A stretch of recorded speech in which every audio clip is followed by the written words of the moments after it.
Hi, y'all. Welcome back to Samantha's Beauty Confessions. Today, I am talking to Nicole Nixon, who is the creative genius behind all the beautiful graphics that you see me posting on my social media page.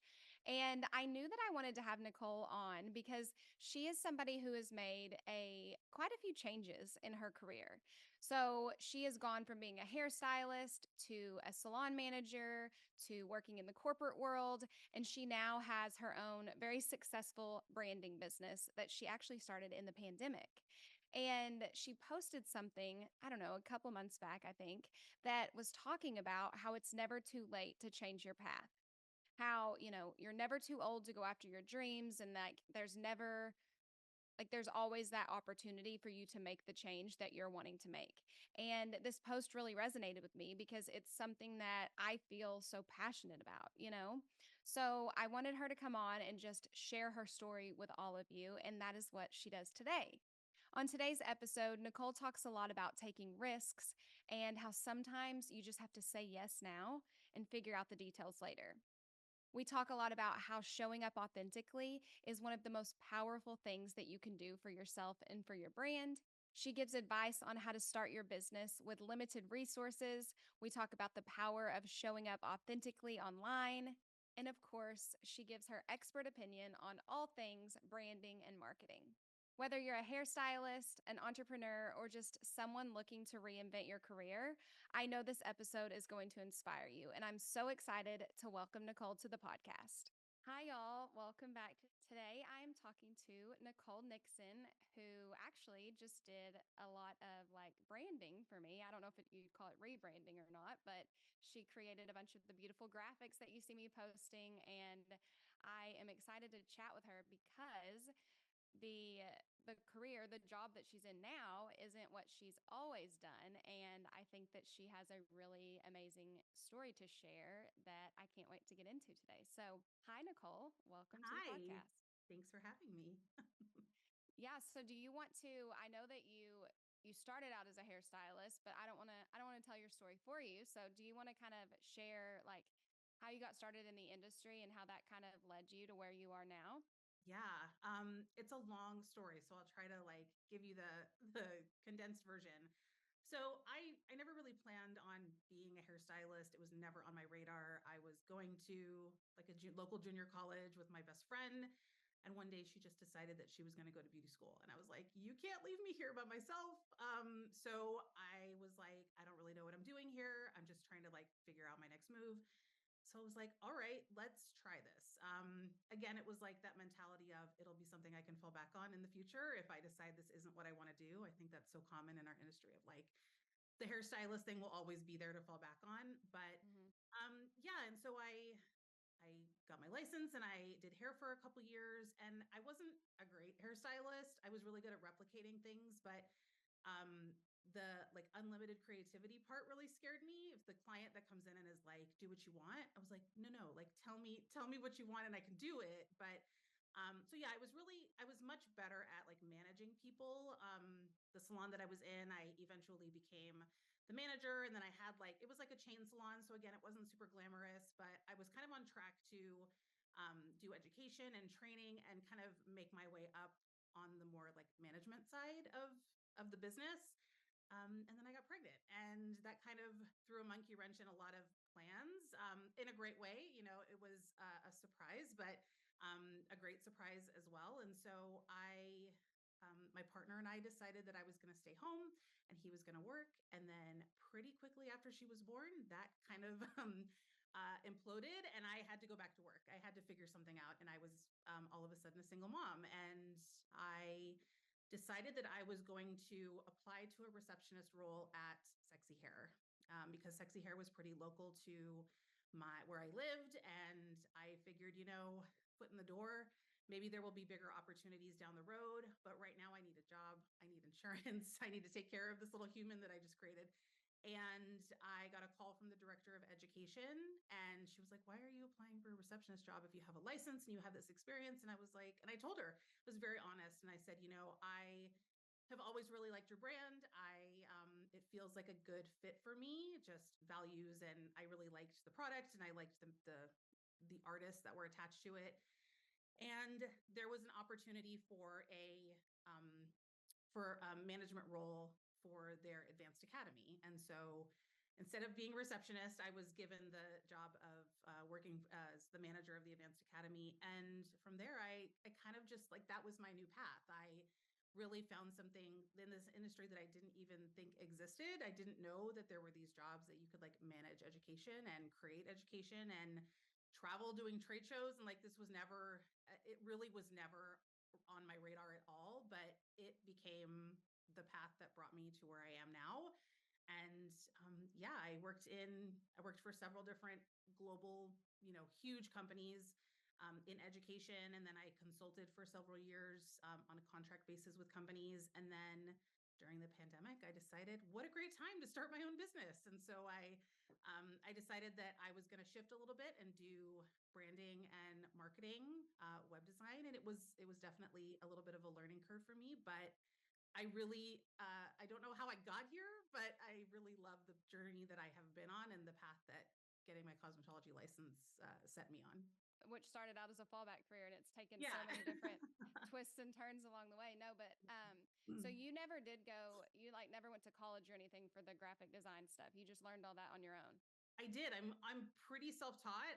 Something that I always have done in my career that I think is how another reason why I've gotten where I am is that I'm always a yes and then figure it out later kind of person.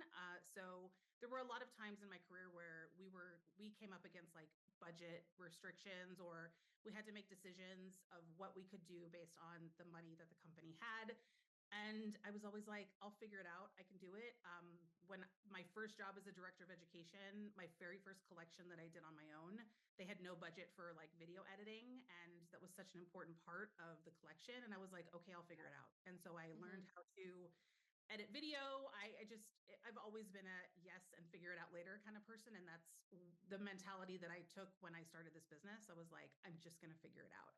And I did. I took some courses. I've always been kind of good at the tech stuff and learning platforms and applications and things like that. So, and it really felt like a different lane on the same highway of where I'd already been. My whole career has been spent helping hairstylists through education, through technical education. And this just felt like another opportunity to help hairstylists kind of advance their career just with different, with branding and marketing instead of education. Well, and too, I think that like people with creative minds, like they get bored after a while, you know? Yeah. And so you probably, working behind the chair, like after a few years of that, you just kind of rinse and repeat a little bit. I mean, the conversations aren't rinse and repeat in the, relationships, but like the technique very much is, at least I think so. Yeah. And so, yeah, it's cool that this industry does have so many avenues that we can go down that are just like sky's the limit, truly. I really believe that. I think that it's something that I try to instill like every day in like my marketing and branding is that you're not you're not stuck in one path. Like you literally can do anything you want. As a hairstylist, you have to kind of buy into this mentality of being an entrepreneur. Even if you work in a commission salon or even if you're in like an hourly salon, like you're still the like without you nothing happens. So you are an entrepreneur by nature, by just being a hairstylist. And so there's always that mentality of you have to have a little bit of that entrepreneurial spirit and that ability to really think forward and like what can I do, what do I want to do, and how can I get there. There's really no limits to what hairstylists can do with their license. Mm-hmm. So whenever you very first started working for Sexy Hair, was it like a shock kind of just the difference in, because you were very much probably like managed a little bit, or like not, Yeah, I don't know if that's the right word, but you know what I mean? You had a boss more I so did. I did. than like full creative freedom. Yeah, I did. And it was such a culture shock being in a corporate environment because even though I was on the management side of like the salon that I was working for and I was doing management kind of stuff, it was still a salon. Like I wasn't in a corporate office. And so being in a corporate office is such a unique environment. It's a lot of personalities. I mean, it's similar to a salon in a lot of ways because there's a lot of personalities. There's a lot of people that you have to get along with and work with. And the very first boss that I ever had, like She was tough. She was a tough boss. And I learned a lot from her, a lot about what I wanted to be as a manager and a lot of like maybe I didn't want to be as a manager. We were just very different, and I think she believed in me a lot, but it was kind of a lot of like trial by fire. She would kind of like put me in positions to kind of like see if I would sink or swim.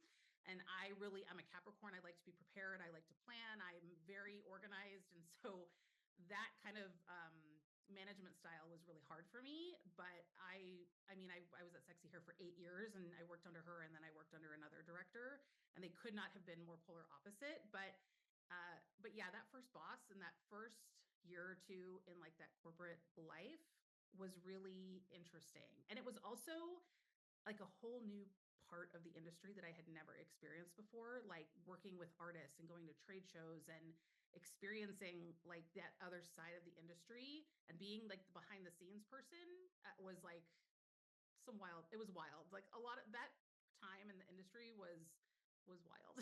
Yeah, I can't even imagine. And I feel like that could be a whole conversation in It and of could. itself. But when you see, like, sometimes behind the scenes is a little different than you imagined it being, and it, It really is.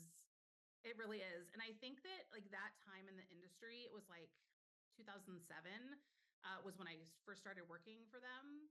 You have to think of like what trade shows were like back then. It was like a concert. It was like and we were the headliners. Like our booth at trade shows was like the loudest music, dancers, guys without shirts on. Like it was crazy. And I like for me the first trade show I ever went to, I was kind of like what did I get myself into here? Like it was really an experience for sure. yeah, a ton of energy. Like my overstimulation would have been like, oh my Yeah, God, what is happening here? it was a lot. But I think that you've talked about this too, like on your stories or in your posts. But doing that also helped you see like a lot of marketing in real time, or like color combos and just stuff that like we kind of think of with hair, but you were seeing it on the business side then, and I feel like that had to be kind of what sparked you to take the next step. But because before you ever did hair, were you like into arts and craft? I don't know if you want to say arts and crafts, but like I grew up playing with like paint and making my Yeah. MySpace layout look pretty and things like that. Yeah. I was always the friend that was like taking the pictures. I was historian in my like student government in high school. And so I was responsible for like, I was like the school photographer. And so my dad was a photographer when he was younger. And so like that really influenced a lot of like who I was growing up. It was like Hmm. he really encouraged me to like seek out art and be creative. And photography was always that thing that I really enjoyed. And I actually thought that was going to be like the path I went down, and the classes I was taking in college when the time I did go was like art history, it was photography, it was like really very art focused. And so I always had that love for art and creating and learning about art and learning how to put things together in a way that was like that could make an impact on people. Or and so when so all of that kind of like influence as a young person when I got to this like big company and seeing how it's kind of a lot of similar things. There's photography involved. It's like, what's the creative idea? Like, what are we trying to sell to people? Because at the end of the day, it's a company. They're trying to sell something. So what are we trying to sell to people, and how can we create visuals and marketing and stories to make people feel like they need that thing?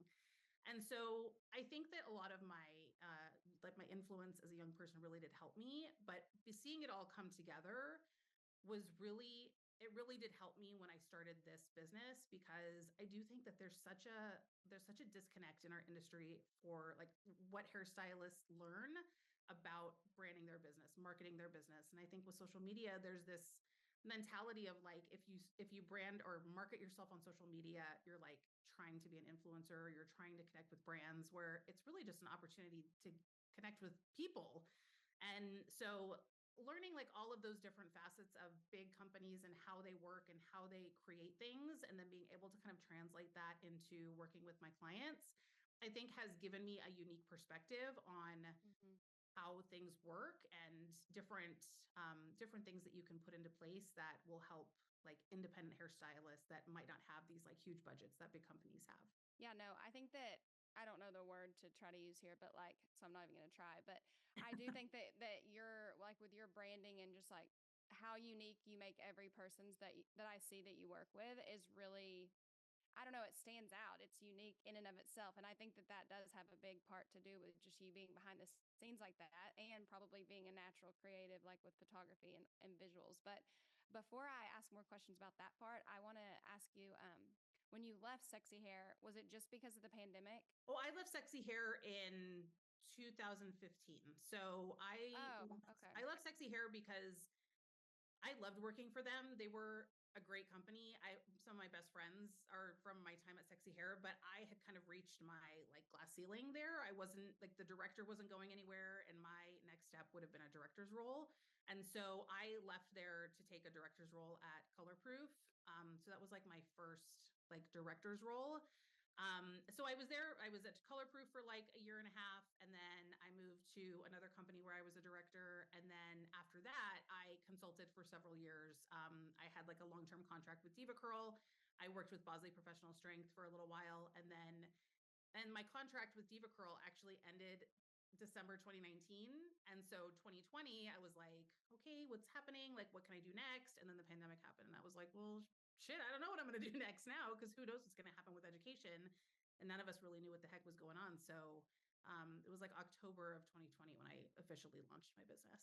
Yeah, and did you feel like when you were like climbing up the corporate ladder or whatever, like, because I know for me, I mean, maybe I'll want to take this out later, but I know for me, I feel a lot of pressure, a lot. Yeah. Every day pretty much. Yeah. I feel this pressure of like I got to do more, I got to be more, I got to do Mhm. better. Like, did you feel that as you were kind of climbing because of, I mean, it's a like cutthroat world out there, kind of everybody's coming Yeah. after your job. And I feel like I could have stayed at Sexy Hair. I could have stayed. I don't think I was really good at my job. Like I don't think I knew I was good at my job at the time because you're always so critical of yourself. But I look back and I think like the people, like I still talk to people about my time there, and I'm not to toot my own horn or anything, but like the impact that I had on people or like how I helped people grow and like that kind of stuff you don't really recognize when you're in it. Like I tried really hard to because education, you're working with hairstylists, there's so much passion, there's so much like dedication in these people that work for these brands like educators, especially during that time. Like people were tattooing red stars on their bodies and like it was just a wild time. But I I don't think I really realized how good I was at my job at the time, and I could have stayed. I 100% could have stayed. I could have been fine. I think I more wanted to do it for myself to know that I could because I I knew that I could take that next step, but I knew that I had to do something kind of risky, which was leave. And I really took a huge risk because the company that I was going to was like a 2.5 hour commute away. I was going to have to commute 3 days a week. I was going to have to like really like readjust my home life with my daughter. And because if I'm commuting sometimes 5 hours a day back and forth, like I have to make sure she's at school. I have to make sure she's picked up. So but it was the thing that I knew I needed in order to get to that next step because I knew that I couldn't get there unless my director left. And at the time she wasn't going anywhere. mm-hmm. So I feel like it was more of an internal pressure. I feel like I wanted to prove to myself that I could do it. I wanted the opportunity to kind of manage from the top and create ideas that were mine and kind of like implement them in a company that at the time really like they really needed they were kind of in a like growing pains kind of situation where they knew they needed to grow but they weren't really sure where they how they wanted to grow or what they wanted to do. And so I saw it as a real opportunity to like do a lot of things. That could be a whole other podcast. Yeah, But it was an opportunity for me to like prove to myself that I could really do it. And I could take that director's role. which is really, I don't know, just awesome that you were willing to take that big of a risk because a lot of people, and it's something that I talk about a lot of people just choose to stay comfortable Mhm. instead of doing something very uncomfortable because they have that little fire lit in them. And like, I feel like even with this podcast, I wanted to do this for years before I did it. but Yeah. I was terrified because I thought nobody would listen, and I'd never done this before. I didn't know a single thing Right. about it. But I think that just if you have that little bit of a flame inside of you, you have to chase it because it's there for a reason. And like at the end of our life, we don't want to be sitting there thinking, "Oh, I wish I'd have done that," you know? Yeah, and I think that there was also this like I'm raising a daughter. I want her to see that like you can Mhm. do anything you want. There's no limits. I wanted her to see that like if you take risks, sometimes you get big rewards and sometimes Mhm. you don't. And that's part of taking a risk. And I think that was a little part of it. I really do think that I wanted to do it for me. I wanted to obviously I wanted to make our lives better. I wanted to make more money. I wanted to be able to provide more for her because I was raising her myself, and I knew how much that jump in salary was going to help us, and it was a pretty big jump. So I knew that there were a lot of things that were going to happen that were going to trickle down to her and help her, and that was really important to me at the time. And I think it was a little bit of mom guilt because I knew that I was going to be gone a lot of the time. I knew I was going to be traveling. I had to travel. Well, I traveled a lot with Sexy Hair too, but I also traveled a lot with Color Proof because I was doing sales meetings. And as a director, you have like a whole different set of responsibilities. You have to be in a lot of meetings. And so I wanted to do as much as I could to make sure that she still knew that like you're important. Like, and and I'm glad I did it. I really am glad I did it. It was an incredible experience to be able to be in that position. And but in hindsight, I don't know if I'd want to do it again. I think that going back to the like a corporate office or a corporate environment would be a real challenging shift Mhm. because I do think that there's a lot of toxic there's a lot of corporate environments that are very toxic, and I there are a lot of things that you have to kind of deal with, personalities you have to deal with, and I think that in hindsight now I am really glad I made the decisions that I did, especially starting this business. Yeah, now that you're almost like in your own little safety bubble. That's how I feel too. Like I don't know Yeah. if I could go back to salon life full time even because I'm like, Right. it's too many moving parts. But whenever you stopped doing the corporate stuff in the pandemic and started your own business, Hmm. so did you just like cold turkey stop, or were you still maybe part time and trying to build on the other side? I'm just wondering because of like the financial risk, like that would Yeah, there was give a me. big financial risk because, well, at the time, I mean, my contract with Diva Curl ended end of 2019. And so Uh-huh. I did some little projects in the beginning of the year while we were all still working. And then once the pandemic happened, I wasn't working at all. And so I was I get living off of the stimulus checks, and I was Hmm. doing whatever I could to really like think about my future. My dad, who lives with me, was kind of forced into retirement, and so not only did I have like my daughter who was a teenage, she was in high school at the time, but we're now it's all three of us kind of like Hmm. trying to figure it out, right? And it was a struggle for sure. I did not have a safety net, which I recommend having a safety net. I think that in hindsight, one of the things that I wish I had done was like save more. I wish I had had a more financial safety net for things like this that happen, because you never think of something like that happening. But No. when I decided to go out on my own, I actually came across this other brand designer who had a course, and it was like become a brand designer. That was literally the course. And I was like, okay, I kind of know how to use Adobe already. This feels like something I could do. It feels like something that I could take my connections and my experience in the hair industry and kind of infuse what I have done into what I could do. And so I took this course, which I didn't really learn a lot about design. I learned a lot about the systems, like how to set up invoices and proposals and all of like the businessy stuff that I didn't know how to do. I learned a little bit about design, but really it was how can I set up this business for success? And then I just like went into Facebook groups and I was like, hey, I need projects. I need to do work for my portfolio. So I will do 4 projects for free. And I started doing free work. And then I did, okay, now I'm going to charge $500. And then now I'm going to Hmm. charge 750. And that's just kind of what I did was I needed people talking about me. Number one, I needed people's referrals. I needed to start showing that I knew what I was doing. And so, yeah, like I said, in October, I started my business. And that first like year, like I didn't really make any money. I was doing a lot of free work. I was doing a lot of work for cheap, but I needed people talking about me. I Mm-hmm. needed people recognize, like realizing, oh, Nicole's doing something new.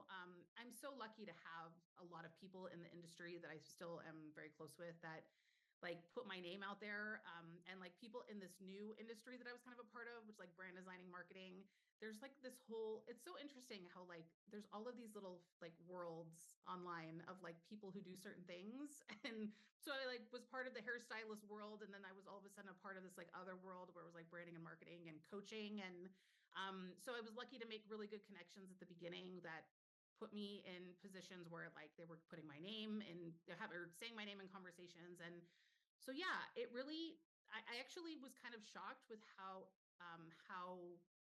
smooth it went at the beginning. Even though I wasn't making any money, I still felt like I was busy. I was like fairly busy.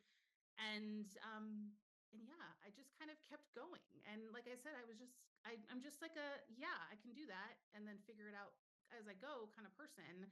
And and I still to this day, like if I see somebody doing something that I think I want to be a part of, or I want to work with somebody so bad that like I will offer to do work for free. Like still to Mm-hmm. this day, I will offer to do work for free because the opportunity is bigger than like the invoice. For me, that's how like I met Kia from Texture versus Race, and she was doing this incredible town hall, which is like what she does is so important in our industry. And I felt so called to like be a part of it that I just DM'd her and I was like, hey, I'll do the graphics. You need banners, I'll design them for you. Like you need Mm-hmm. pamphlets, flyers, like whatever you need, I'll design them for you. And like I just want to be a part of it. I can't be there physically, so how can I support? And it's things like that that I think have built my reputation and put me in the right places and in the right conversations to kind of get me where I am now.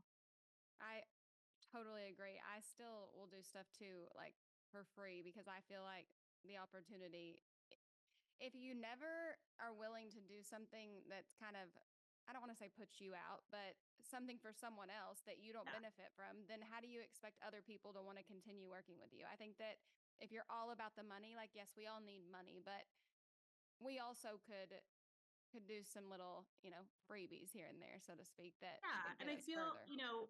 I think it's obviously, and then this is something that I've always said in our industry, because a lot of people will ask me, like, how do I get into education? How do I get seen by brands? Maybe not so much anymore. I think that conversation is different now, but there was a huge period of time where I was getting asked a lot, like, how do I get more work? How do I get seen more by the right salespeople and the right companies? And honestly, it's showing up for free.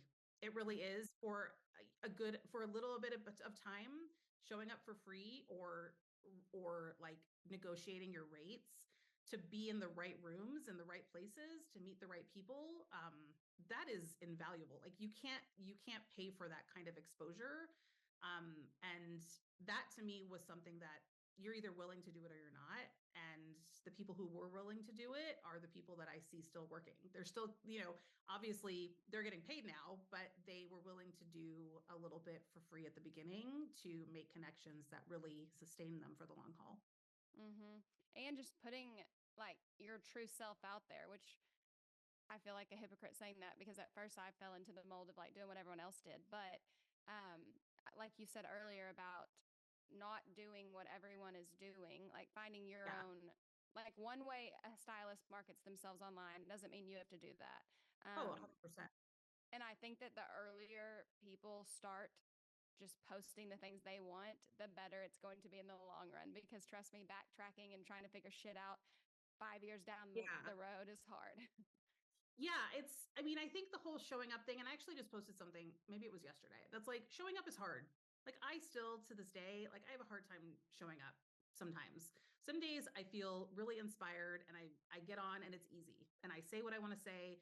And it's like, oh, that was great. That was easy. I'll move on with my day. But there are days when it's really hard. And I think the unique part about our industry, and especially like branding and marketing in our industry, is that it's so based on connection. Like human connection is so important in our industry. And I think back to like all of the hairstylists that I've had, And I've only stuck around if I really liked the person. Like there's been Yep. hairstylists where like I might have gotten a great color or a great haircut or whatever, but if I didn't jive with the person, like I wasn't going back. I Mm. wasn't, because that's, especially when you work in the industry, you very rarely get like that salon experience where you are fully the client. And so I want it to be an experience. I want to feel really good about what the service I'm getting, but I also want to really like the person. And I think that's really hard. It's really hard to translate that for people that are like not naturally like gifted at public speaking or like showing up, or they feel uncomfortable or self-conscious. It's really hard to make that connection on social media because you feel like you open yourself up to be judged, you open yourself up to be vulnerable. And it's a catch 22 because that's what you need. You need that vulnerability, you need that connection. But then you also, there's like that other kind of uglier side of social media where it's like you are opening up yourself up to judgment. And I get it. Like it's hard. It's really hard to kind of put yourself in a position to be be judged or be made fun of or have somebody say something negative about you. And like every day when I post something, I'm like, I hope they just like me. I hope I they just know. like me. I hope they like what I say. And you know, when I speak from my heart and when I speak from my point of view, there are days when I'm like, well, I'm gonna piss some people off with this one. I'm gonna make some people mad because I have a really direct conversation style. I'm very kind, I'm very considerate, but I also am very direct. And so I can tell you something that you probably don't want to hear, but I can do it in a way that's not going to hurt your feelings. And so when I get on stories and I talk about maybe something that's going to ruffle feathers, I immediately get, oh my God, you're so right. Oh my God, thank you for saying this. Like, it's just that validation that, like, I'm saying the right things. I have the right people because the right people are going to find you. The more you're willing to share who you are and your point of view and your stance on things, your values, like, you're going to find your people. And those are the people that Hmm. are always going to root for you.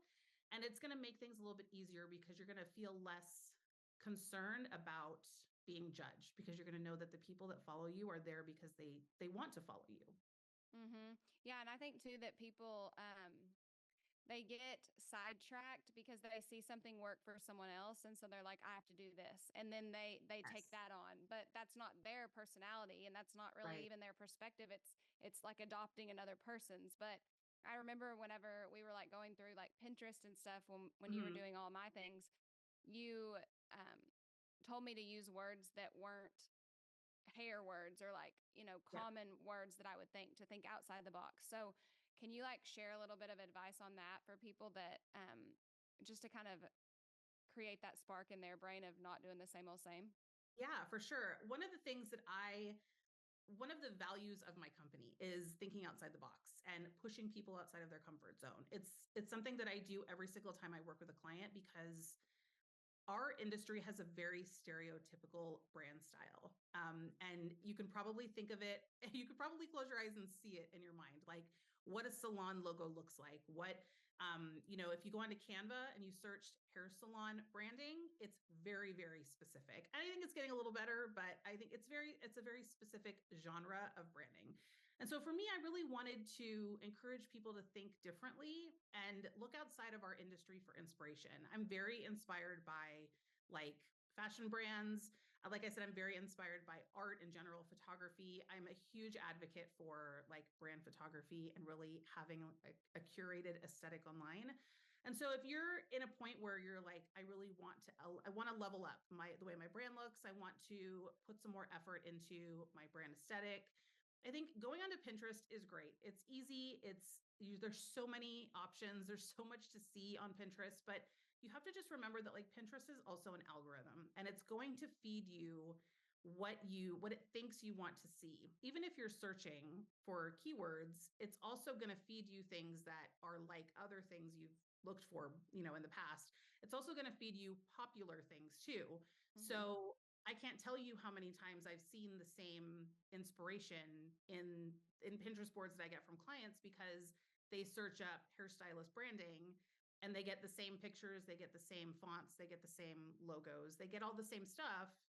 And then it's that conversation of like, okay, why do you like this? Like, what Hmm. is it about this that speaks to you as a person? Like, you have to kind of think about if you were to take your personality and your existence as a human and like create a brand around it. Like, what would it look like? What would it feel like? Like, what would it sound like? Like, what would, if it was a storefront, what colors would it be? Like, what music would be playing? Like, you have to kind of put yourself in this world of like, what would I be if I was a brand? And then there's this other piece that has to meet in the middle of, okay, and how does that connect to the people I want to serve? Like, what is it I want to do and who needs that thing? And so you have to make sure that the branding not only represents you and who you are, but also is going to connect with the people on the other end that you want to buy your services or your education or whatever it is you're selling. So it really is kind of a meet in the middle sort of thing where you have to make sure that you're staying true to who you are, but you also have to make sure that you're serving the audience that needs the thing you're selling. So I think Pinterest is great. It's just searching for things outside of the industry, I think is the number one thing I would suggest is like looking at brands that you shop with and like why you shop with them. Why Mm-hmm. are you attracted to that brand? Is it because the celebrity attached to it? You really like the celebrity? Okay, so like, what do you like about them? Like, what is it? Like, you really have to dissect and ask yourself why a lot in the branding process because it's very easy to pick a font and pick a color and just move on. But like, that's not a brand. That is Mm-hmm. brand elements. That's not a brand, though. A brand is all of the stuff that comes before the visual identity. It's like all the foundational stuff, your goals, your vision for your brand, your messaging, your brand voice, the tone of voice, like the words that you use. There's so much that comes before the visual identity. And I think people get stuck on what they look like and then there's no like substance. And then they wonder why it's not working. Well, because like you still don't know what you're talking about. Not that you don't know what you're talking about, but you don't know how to talk about it. You don't know how to connect with the people on the other end and tell them what they need to hear in order to get them to say yes. Mm-hmm. Yeah, no, and I like too that like when we were working together, I thought that I wanted black and white everything. Like I was like, nope, just minimal, no color. Like and then I was like pinning like yellow and pink and blue and purple Yeah. and just bright stuff and I was like, but this doesn't I feel like this doesn't match with me. And you helped me understand that, like, my messaging is about like finding your light and all that. And like the colors could be the bright lights. And I just Yeah. would have never connected that. So I think it's just having somebody there to talk you through, the process is so Hmm. beneficial because I grew up on paint, like I said, just creating things all the time. And I would have liked to think that I could help somebody else through that process. But when it's yourself, it's harder. You almost need that It little, is very hard when it's yourself. Yeah, yeah. even for me. I mean, I do this. This is my job. I do it every day. I do branding and marketing, web design. But like when it comes to my own things, it's very different. It's a very different experience to like try to create your own brand because you are your own worst enemy. Number one, we're all very critical of ourselves, even if you're confident, even if you feel great about yourself, there's always this like you're in your own head too much. Like I just feel like there's always this second guessing because it's yours. I also feel like I have too many resources to like I just want to keep tinkering. I want to keep changing. I want to keep doing new things. And so like I will work with another brand designer and I will partner with them and I'll be like, "Hey, like obviously I can take it from a certain point, but like help me out with the vision. Like help me Mhm. out with I need another brain. I need another pair of eyes. I need somebody who doesn't know me, who or knows me but isn't in my brain to see from the outside of like here's what I want it to be is like and like how can we put all that together? So it's very hard to I think it's very hard to DIY your own Mhm. brand because you're constantly second guessing your choices and you really do need that other perspective to be like no like this is a good choice and here's why it's a good choice and like you said like looking at like the bright color that you have looking at it from a perspective of your brand is like all about rebirth and like this like rebrand for you was this like fresh new start and looking at your like inner beauty and outer beauty and I just felt like the color really had that feeling it was like it made a lot of sense and I think the more we worked together it made sense so Mhm. yeah I think there's a lot of ways to look at the branding elements that you choose and like how you message them out to the world. Yeah, and if people are listening and they're like, I wouldn't even I don't know if I'm fully ready to rebrand. Like you also have which I just did one not long ago, but like a coaching call, a jam session. Hmm.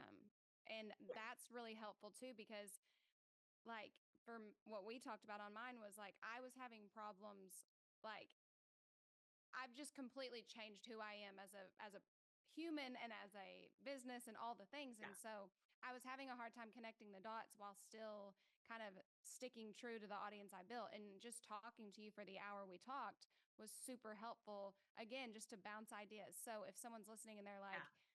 I'm not ready to fully like bite the bullet with the rebrand because maybe I don't have the finances to do it yet or whatever. Like that's a really affordable way to get on the phone and just or on Zoom and just walk through your ideas out loud because it makes a huge difference. It really does. And when I started this, I really wanted to try to be I wanted to have things that like all different walks of hairstylists could utilize. Like everybody's going to be at a different point in their journey. You're going to have people that are at the very beginning who don't have a lot to invest, but they still need help. They still need resources. Or you're going to have people that are like at the point where they're like launching big things. They're launching a salon, they're launching an education platform, they're launching a product. And that's like they need to invest. They need Mm-hmm. people in their, on their team to do the things that they can't do. So I really wanted to try to support every walk of hairstylist. And so the jam session call is kind of one of those things. It's like it really does fit a lot of different points in your journey, and it really depends on like what you need. If you're a new hairstylist and you're like, I don't know where to start and I just need to know how to use Canva, like, okay, let's get on Zoom for an hour and I can show you how to use Canva. Or like yourself, like I'm going through life changes and I need to know how my brand can represent that shift I want to make in the way I speak to my audience and the things that I talk about, like the podcast, like how that fits in. And then there's also just like I want to do a brand shoot and I need somebody to like help me put the shot list together. There's so many different things that we can do in an hour, and it's kind of remarkable how much can get done in an hour when you're just really focused on one thing. So the jam session calls are great. I think it's also a great way to just like get to know me and like my style, because like not every person's going to connect with me versus another brand designer. And so it's a great way for us to kind of have a little time together to work on something. And then if you were to decide like, okay, I want to go through and do like a bigger package or whatever, like that money comes out of your, like we will figure it out to where like you've invested that money from the jam session into your package. So yeah, it's a good like little introduction to my working style and my and like my communication style, and make sure that that we are a good fit to work together. Yeah, I highly recommend, truly. And I was the person who was like putting off paying for rebranding and stuff because I was like, do I need to do that? But it's truly made my life so much easier to have fill in the blank templates. Like It's the little things. It really is the little things in life. like And the that's hours that I've wasted, the freaking hours that I have wasted that didn't need to be wasted. I really do think that that's like such a huge part of this is like how can I make your life a little easier? Like how can we take some of the pressure off of the creation process, because creating is hard. Like Hmm. creating like having unlimited creativity is like really hard. And sometimes when you've worked all day and you come home and you're like, now I have to create content and I don't want to create content, and and then you don't, and then you kind of get in this cycle of like, oh, I know I need to but I don't want to, and then you have all this and then it's like a hamster wheel of like not of this block that you can't create. So if you have resources and tools at your disposal where you can just go in and be like, okay, I'm going to use this template, I'm going to change this title, I'm going to change this color, and now I have something new.